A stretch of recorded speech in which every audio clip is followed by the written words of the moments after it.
Honeymoon express just 1 hour 56 minutes run టైంతో అప్పుడెప్పుడో థియేటర్స్లో రిలీజ్ అయ్యి ఇప్పుడు అమెజాన్ ప్రైమ్లో తెలుగులో స్ట్రీమింగ్ అవుతుంది. ఈ మూవీ బేసిక్ స్టోరీ లైన్ వచ్చేసి మన హీరో అండ్ హీరోయిన్ అనుకోకుండా అయితే పెళ్లి చేసుకుంటారు.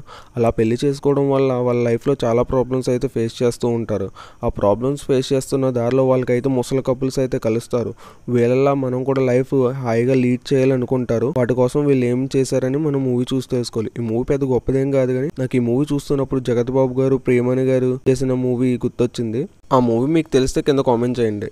ఆ మూవీస్ చూస్తున్నప్పుడు మనకైతే బాగానే అనిపిస్తాయి, కానీ ఈ మూవీ చూస్తేనే చాలా చిరాగ్గా ఉంది. మొత్తం యాక్టింగ్ అంత ఆర్టిఫిషియల్ గా ఉంది. మన హీరో కూడా పెద్దగా నటించలేదు బాగా. కొన్ని స్క్రీన్లో అయితే గ్రీన్ మ్యాట్ వాడేసి ఓవర్ యాక్షన్ చేస్తున్నట్టు అయితే ఉంటాయి. అవి మన అంతలా అట్రాక్ట్ చేయవు, కానీ ఏవో మైనస్ మిస్టేక్ లా కనిపిస్తాయి మనకు మూవీ మొత్తం. నాకైతే ఈ మూవీలో ఎక్కడ పాజిటివ్స్ అయితే కనిపించలేదు, కానీ మొత్తం లాగ్ చేస్తారు. ఏదో సీరియల్ టైప్ లో నడుస్తూ ఉంటుంది. నాకైతే నచ్చలేదు. సాంగ్స్ కూడా పెద్ద బాగాలేదు. బీజిఎం కూడా అసలు ఏం లేదు. ఫ్యామిలీతో చూడొచ్చు అంటే అక్కడక్కడ ఎక్స్పోజింగ్ లు చాలానే ఉంటాయి. ఫ్యామిలీతో అవాయిడ్ చేయండి. వీడియో కానీ మీకు నచ్చితే లైక్ చేసి ఛానల్ సబ్స్క్రైబ్ చేసుకోండి.